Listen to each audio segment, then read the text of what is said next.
Indigo के ऊपर, DGCA के ऊपर मैंने भी बहुत सवाल उठाए हैं, लेकिन आज मैं एक चीज आपके सामने बोलना चाहूंगा और सारे दर्शकों को, कि अल्टीमेटली है तो अपना ही देश, अपनी ही सरकार, अपनी ही एयरलाइंस है, तो संभालना भी हम ही लोगों ने है। जैसा आपने सवाल पूछा, क्या ये अवॉइड करा जा सकता था?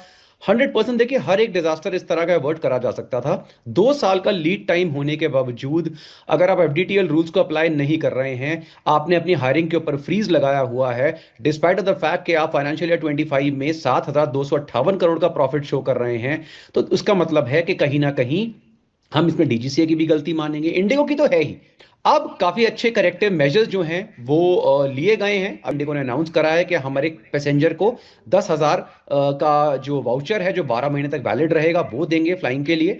उसके साथ साथ डीजीसीए ने अलग अनाउंसमेंट करी है कि अगर 24 घंटे के अंदर कोई भी फ्लाइट कैंसिल होती है, तो again depending on the distance आपको अप टू 10,000 रुपीज की कॉम्पनसेशन मिलेगी, ताकि ये चीज जो है किसी भी फ्लाइट में ना हो। सिर्फ इंडिगो के लिए नहीं है, सारी फ्लाइट्स के लिए है। उसके बाद ऑफ कोर्स जो इंक्वायरीज चल रही हैं, जहां पे जो इंडिगो के सीईओ हैं और क्रू हैं, उनको रेगुलरली बुलाया जा रहा है। और इंडिगो ने भी अब एक इंडिपेंडेंट एजेंसी को हायर करा है, जिसमें कैप्टन जॉन इल्सन आते हैं, chief aviation adviser LLC.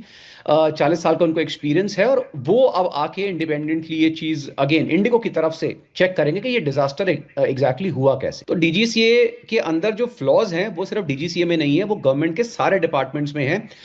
Fortunately अब ये जो इंसिडेंट हुआ है तो डीजीसी एक्सपोज हुआ है, अगर ऐसा कोई इंसिडेंट कहीं और होगा तो वो डिपार्टमेंट भी एक्सपोज होगा। और जैसे सर ने बताया, सिकंदर जी ने, कि ये क्वेश्चन मैंने अभी पिछले एक पॉडकास्ट में उठाया है सिमिलर उसके ऊपर, कि ये जो पोस्ट हम सीनियर पोस्ट देते हैं, जैसे डीजीसी के हमने सीनियर पोस्ट दिए, हर जगह पे हम ये बाबुओं को क्यों बिठा देते हैं। मैं ये करेक्ट। क्वेश्चन करना चाहता हूं। अब जैसे रिजवी सर हैं, कम से कम 40 साल का इनका एक्सपीरियंस है, 10-10 हजार, 15-15 हजार घंटे इनकी फ्लाइंग है, और ऐसे पता नहीं कितने टॉप पायलट्स और एक्सपर्ट्स हमारे पास बैठे हैं, जिनके पास दुनिया के हर एयरलाइंस की फ्लाइंग एक्सपीरियंस है, उनको सारे रूल रेगुलेशंस पता है। क्या हमारे पास एक ऐसा इंडिविजुअल नहीं है जो ऐसी ऑर्गेनाइजेशन को संभाल सके? और ये क्वेश्चन खाली डीजीसीए में नहीं आता, ये हमारे गवर्नमेंट के सारे डिपार्टमेंट्स में आता है। आप हेल्थ की बात कर लीजिए, आप डिफेंस की बात कर लीजिए। मैं आपको एग्जांपल अभी देता हूँ, लास्ट में मैंने ये चीज रिपीट किया था।